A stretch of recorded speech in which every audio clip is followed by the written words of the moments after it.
You will be shocked by Brigitte Bardot's transition from sex goddess to irate elderly lady. The celebrity who defied all the rules and appeared naked now hides in a home full of stray animals. She is no longer beautiful. Decades ago, her renowned golden hair went gray. She has severe wrinkles on her formerly flawless face. To make matters worse, she has received 5 fines for making derogatory remarks about immigrants.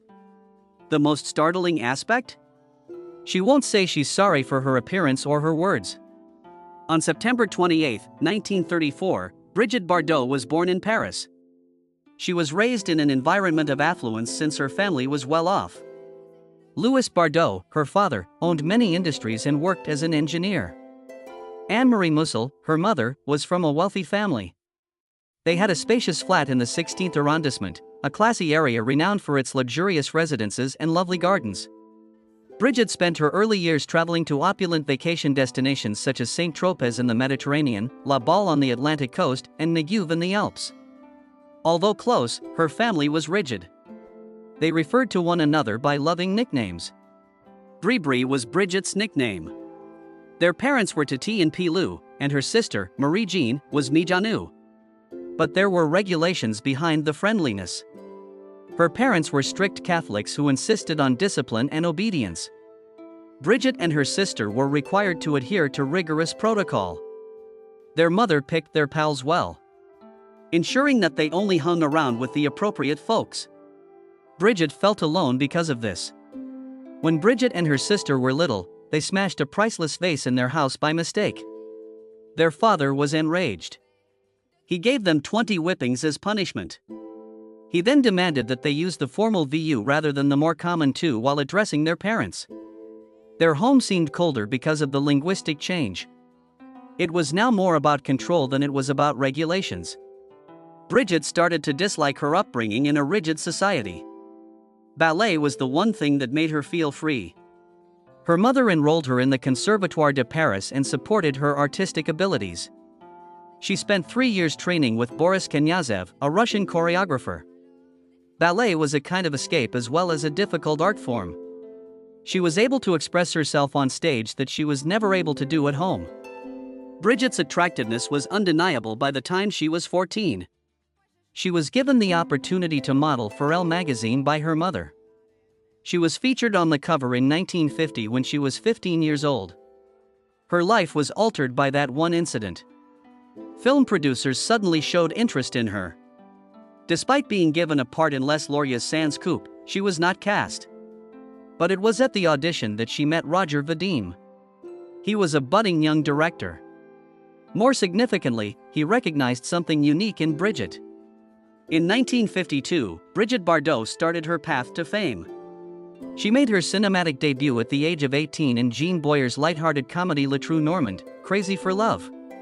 She played a bolder part in Menina, La Fille Sans Voile, The Girl in the Bikini, that same year, which alluded to the character that would come to define her career. Although these early roles weren't revolutionary, they did help her get recognition. She captivated audiences with her captivating on-screen persona. Even though there were many young actresses in French cinema at the time, Bardot stood out for some reason. Her career progressed swiftly. She had 17 movie appearances between 1952 and 1956. The majority were comedies or light love dramas that capitalized on her young appeal. Audiences adored her portrayal as a carefree and fun young lady. Her personal life was receiving as much attention as her movies at the same time. She had fallen in love with ambitious director and writer Roger Vadim. She married him in 1952, the year her film career started, after they first met when she was 15. Bardot was still viewed as simply another lovely face in French cinema at this time, although Vadim would eventually play a significant part in developing her career. Her first experience of Hollywood came in 1953 when Kirk Douglas starred in Anatole Litvak's film Un Acte d'Amour, Act of Love. Although it was a little position, it allowed her to work outside of France. Although the movie didn't make her a global celebrity, it was a step in the right direction. In 1956, everything changed. She starred in Vadim's films Adieu, Crée la Femme, and God Created Woman that year. He constructed the entire movie around Bardot, knowing just how to highlight her inherent charm. She portrayed the free-spirited young lady Juliette Hardy, who lived in Saint-Tropez. The persona was untamed, defiant, and totally shameless about her sexual preferences. This was a novel experience for viewers in the 1950s. This kind of boldness was uncommon for female characters in popular movies. When the movie debuted in France in 1956, it instantly became popular. However, Bardot didn't become a global phenomenon until it was released in the United States in 1957. She captivated American viewers. To comply with stringent Hollywood censorship regulations, the movie underwent extensive editing. Nevertheless, it created a sensation despite those cutbacks. Critics referred to it as scandalous. Its artistic vision was commended by others. The fact that Bardot had achieved stardom was what really counted. Gave her the moniker Sex Kitten. It was a word used to convey her sexiness and young vigor. She was able to command attention with ease. She was unique since she didn't have to put in a lot of effort. Some viewed her as a lady who lived according to her own terms and as a symbol of emancipation. She was perceived by some as merely another Hollywood dream. In any case, it was hard to ignore her. Following in God Created Woman, Bardot and the Dean kept on their collaboration. In 1958 and 1961, he directed her once more in Les Bijoux de la Castafiore and The Night Heaven Fell, respectively. Despite their excellent creative collaboration, the strain of celebrity destroyed their marriage. Although they stayed close, they got divorced in 1957. Bardot's career has been greatly influenced by the Dean. But by now, she was able to maintain her fame without his assistance. With every new role, her reputation as a sex symbol simply got greater. Movies like 1950's XS Naughty Girl and Plucking the Daisy capitalized on her flirty, carefree image. Bardot delivered on what the directors thought the audience desired. She was more than just an actor by the late 1950s. She was now regarded as a cultural icon. She became one of the most photographed women in the world because to her golden hair, carefree style, and ability to add energy to even the most mundane scenario. But there was a price for fame. She had tremendous influence in the industry because to the Sex Kitten label, but it also placed restrictions on her. Instead of viewing her as a serious performer, many directors thought she had a lovely face. Although the audience had already formed an opinion about her, several of her subsequent films attempted to change that view. The world wants to perceive her as a representation of beauty and yearning. Her impact went much beyond cinema. She was selected by France in 1969 to serve as the model for Marianne, the country's emblem of freedom. It demonstrated that Bardot was more than simply a movie star and was a unique accolade. She had come to represent a certain period. There was more to her career than appearances. She stood for transformation. She personified a new age that valued independence and disapproved of outdated norms. Throughout her career, Brigitte Bardot made several daring decisions and gave standout performances. She was more than a glitzy actress. She played nuanced parts that examined revolution, love, betrayal, and individual liberty. Over time, some of her films garnered attention, while others became huge successes. However, everyone contributed to the development of her legacy. She featured in Henri Georges Clouzot's 1960 courtroom drama, The Truth, La Vérité. With around 5.7 million viewers, this movie became her biggest hit in France and won her the David D. Donatello Award for Best Foreign Actress. Dominique Marceau, a young lady on trial for the murder of her lover, was the subject of the narrative. Many commentators were taken aback by the intensity of Bardot's performance, which was powerful and passionate. The film's themes, which included love, treachery, and how society views women, were revolutionary. It did well in France and throughout Europe, but it did poorly in the US, earning just around $500,000 at the box office. However, that didn't lessen its impact. Many people believe it to be Bardot's greatest performance, and she later referred to it as one of her favorite movies. She collaborated with Jean-Luc Godard on Le Mépris, Contempt, one of the most important French New Wave films, 3 years later, in 1963. Her career took a significant change at this time. She adopted a more nuanced character rather than the conventionally glamorous one. She portrayed Camille Javel, a screenwriter's wife who struggles to balance her creative aspirations with business demands. Cinematographer Raoul Coutar's amazing images of the Italian countryside made the picture visually appealing. It differed from Bardot's previous works due to its lengthy contemplative moments and philosophical tone. Over the years, it developed into a cult classic despite not being a huge commercial smash at the time. It is regarded as one of the best movies of the time and is studied in film schools today. More significantly, it demonstrated that Bardot could handle jobs that required more intelligence than those that merely made her a sex icon. Next up was Viva Maria. A movie that drastically changed the course of her career was released in 1965. Bardot and Jean Moreau starred in this action-packed comedic adventure, which was directed by Louis Malle. Before being entangled in the Mexican Revolution, the plot followed two ladies called Maria who were performers in a traveling circus. It was fast-paced, humorous, and unlike anything she had ever done. Bardot also portrayed Maria, a disobedient young lady who transformed from a tomboy to a revolutionary leader. There was a lot of humor, action, and even some political satire in the movie. Bardot and Moreau's connection made it even more memorable, and it was a big success. Its portrayal of strong, independent women navigating their own journey, which was uncommon in movies at the time, won over audiences. Bardot was prepared to give up acting by the early 1970s. In 1973, she starred in her last movies, such as The Joyful and Enlightening Tale of Colinho and Don Juan, or If Don Juan Were a Woman. She portrayed the fabled seducer as a woman in Don Juan, turning the traditional tale on its head. The movie looked at power and love, portraying Bardot in a fearless and provocative manner. Although Colinho was less successful and more experimental, it was one of the final occasions she appeared on film.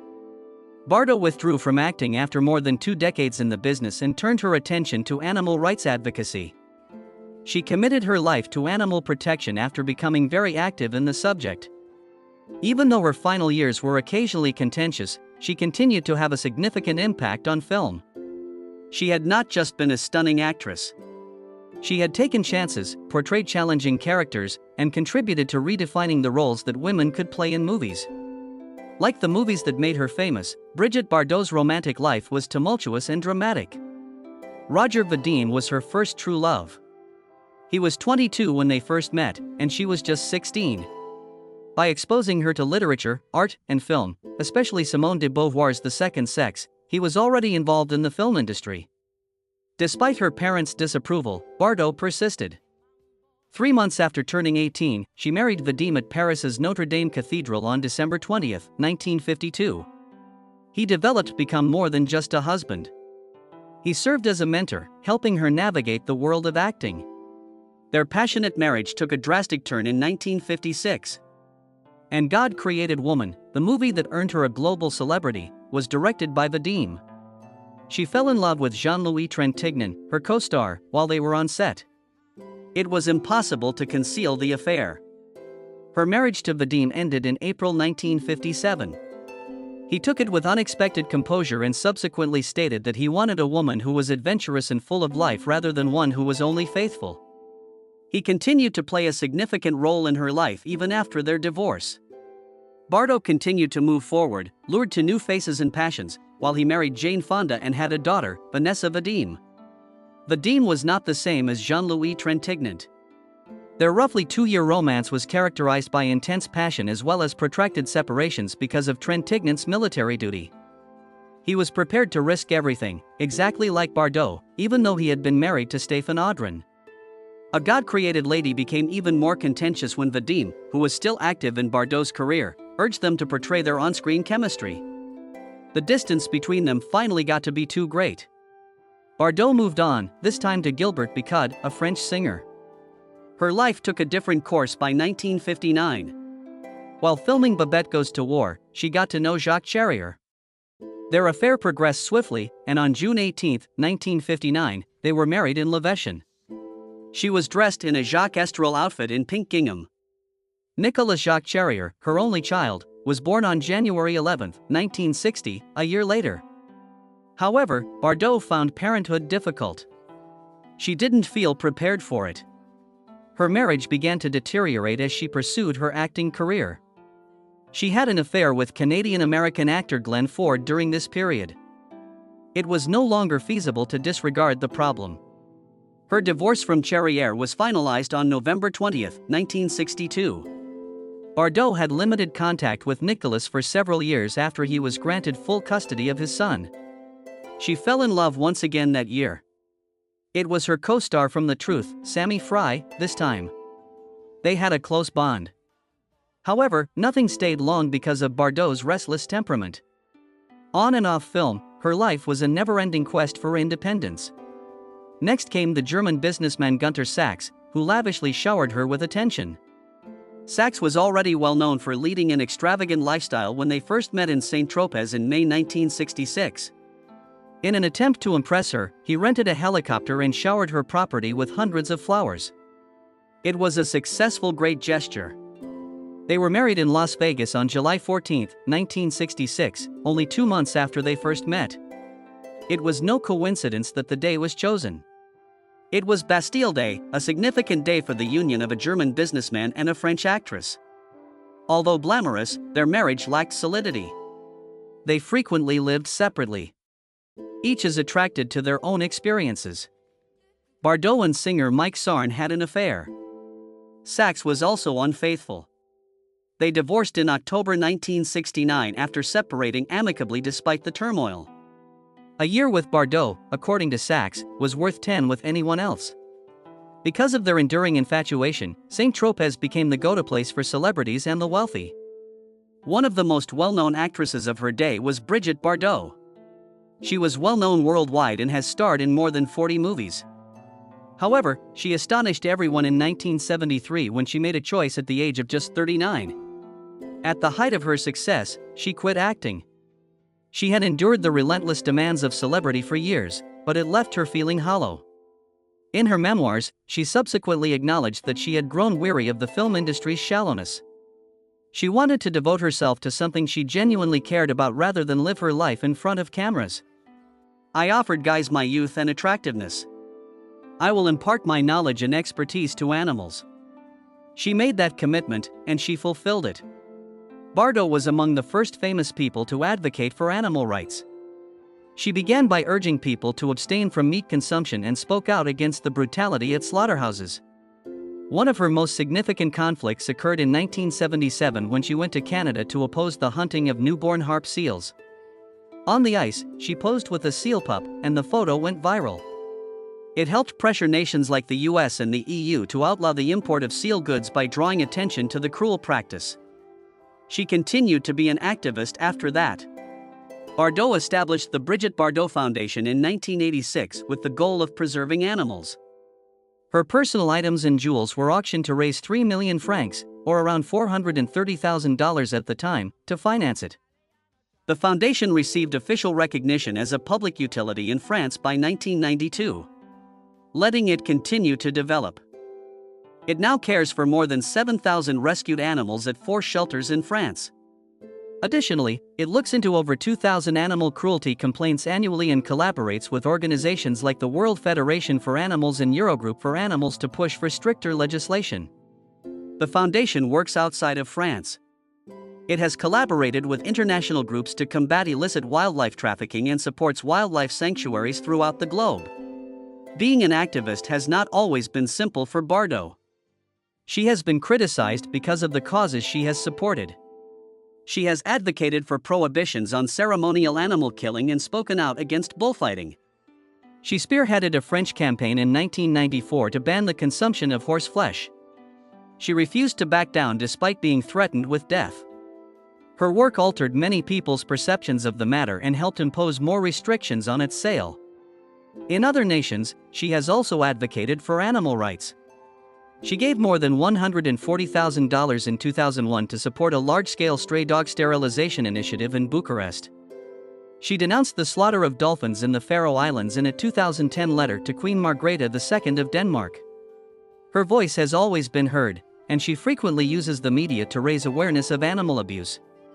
Her efforts have received international recognition. She has been honored by groups such as PETA and UNESCO. Additionally, her non-profit has more than 75,000 members in 2014. She has persisted in advocating for animal welfare into her 90s. She has called on international leaders to do more to combat habitat devastation and animal trafficking. Despite the controversy surrounding some of her political views, her commitment to animals has never wavered. One of the most well-known actresses in the world at one point was Brigitte Bardot. She is now equally known for her efforts to save animals. She demonstrated that her impact extends beyond the movies she produced to include the lives she saved by utilizing her influence to bring about genuine change for decades. In the past, Brigitte Bardot was the face of French film.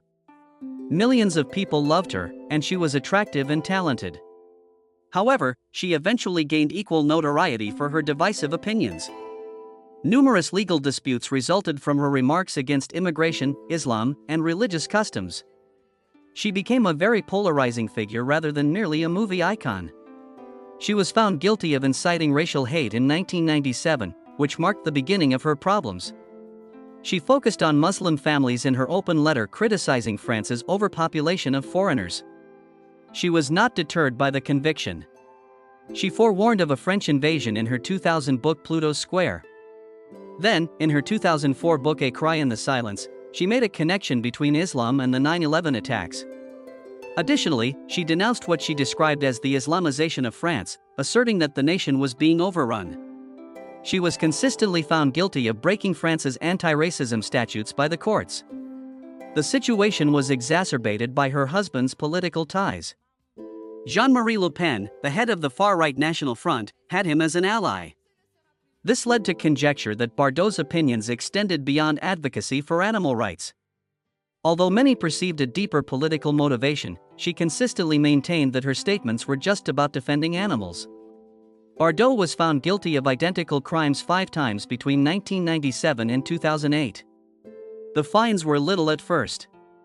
She was had to pay €1,500 in 1997.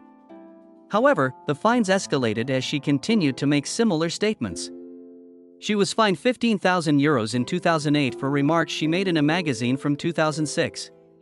The judge rejected the prosecutor's request that she be imprisoned for 2 months. Fines weren't the end of her legal issues. The courts mandated that periodicals associated with her animal rights nonprofit broadcast information about her convictions. Her frequent transgressions were intended to be made public. Nevertheless, Bardot was unwilling to alter her position. She felt unjustly silenced, according to her lawyer, but she persisted in standing up for her convictions. Her objection to religious killing was one of the most contentious topics. Bardot called the halal and shachita practices of Jews and Muslims ceremonial sacrifices and ran a campaign against them. She called for the outlawing of both these practices and the sale of horse flesh. Her remarks provoked indignation. Muslim and Jewish groups denounced her comments. She was charged by the European Jewish Congress of disparaging Jewish customs. Dr. Moshe Kantor, its president, claimed she was disregarding the need to strike a balance between animal care and religious freedom. Critics said her resistance to these activities was a manifestation of a larger animosity toward minority communities rather than just being about animals.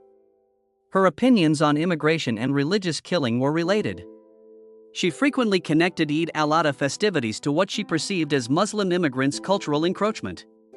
This strengthened claims of xenophobia and racism. She became even more problematic since many people thought her remarks reflected far-right beliefs. Bardot never gave up in the face of years of legal disputes. Despite mounting penalties and public criticism, she persisted in using the same language. Her remarks had a lasting impact, regardless of whether she was motivated by a sincere compassion for animals or by her own political views. After retirement, Brigitte Bardot's life was very different from the hectic existence she had experienced in the spotlight. She moved away from the spotlight, lived her life as she saw fit, and found security in unlikely places. She wed Bernard Dormel, a businessman with close political connections, in 1992. Their peaceful, intimate, and enduring friendship was unlike anything she had ever experienced. During a trip to Norway, they got married within weeks of meeting in July. It was in sharp contrast to her previous romantic relationships, which were characterized by drama and headlines. In contrast to Gunter Sachs, who once used a helicopter to drop hundreds of flowers on her house, Dormel provided simplicity and company.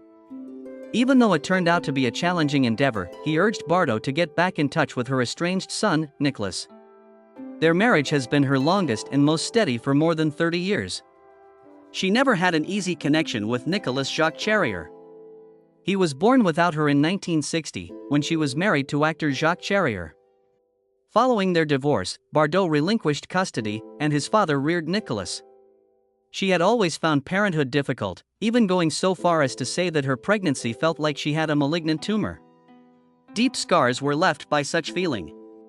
Nicolas begged to spend some time with her when he was 12 years old. However, she rejected him, stating that she had social obligations that he never forgot. He established a life apart from hers as an adult, working first in economics and then in programming. He did not extend an invitation to Bardot to attend his 1984 wedding. There was more than just emotional distance between them. It was also physical. He relocated to Norway, and despite Bardot's attempt to make peace by visiting in the 1990s, they were only able to establish a chilly truce. When Nicolas and his father sued Bardot in 1997 for disclosing private family information in her memoirs, the tension reached a breaking point. Bardot was ordered to pay damages when the court decided in their favor. These days, Nicolas puts his own family above any remaining ties to his mother. Although Bardot has apologized, certain hurts have never gone away. Her final years were also marked by health struggles. She had a breast cancer diagnosis sometime before to 1985. She had radiation therapy and surgery, but she kept everything a secret. Bardot did the reverse of what many famous personalities do, which is to utilize their ailments to promote awareness. Instead of making it a show, she decided to keep up her animal rights advocacy without bringing attention to her personal hardships. She continued despite the cancer. The world hardly noticed that she had ever recovered.